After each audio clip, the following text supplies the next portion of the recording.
А ты знаешь, что после ремонта рулевой рейки может снова появиться посторонний звук при вращении руля? И знаешь, с чем это может быть связано? Это может быть связано с состоянием подвески. Сейчас объясню, почему. К нам приехал, как пример, автомобиль Ford Focus C-Max 2017 года выпуска. Довольно-таки свежий, в хорошем состоянии.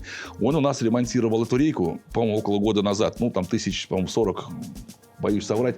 Но рейку он у нас делал. И когда он вращает рулем, у него появляется посторонний звук. Естественно, он с жалобой приехал с вопросом, что такое, помогите, объясните. И мы, как адекватная нормальная компания, которая дорожит своими клиентами, всегда разбираемся во всех проблемных случаях. При диагностике оказалось, что дело совершенно не в рейке. Рейка у него работает хорошо и правильно. Пришло время менять шаровые опоры. Пробег там был около 200 тысяч километров примерно. По всей видимости, ни разу эти шаровые опоры не менялись. Со временем там высыхает смазка, и опора при вращении начинает хрустеть.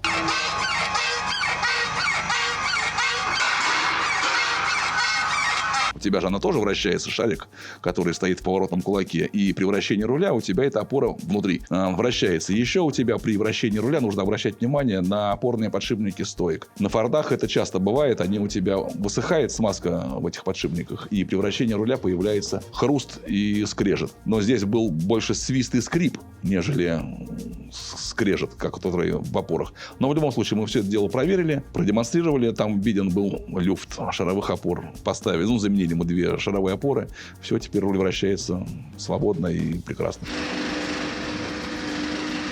Так что, если у вас какие-то проблемы, либо вы хотите сделать диагностику на рулевой рейке, можете приехать к нам по адресу Москва, Добролюбова, дом 2Б, строение 6. Ждем вас.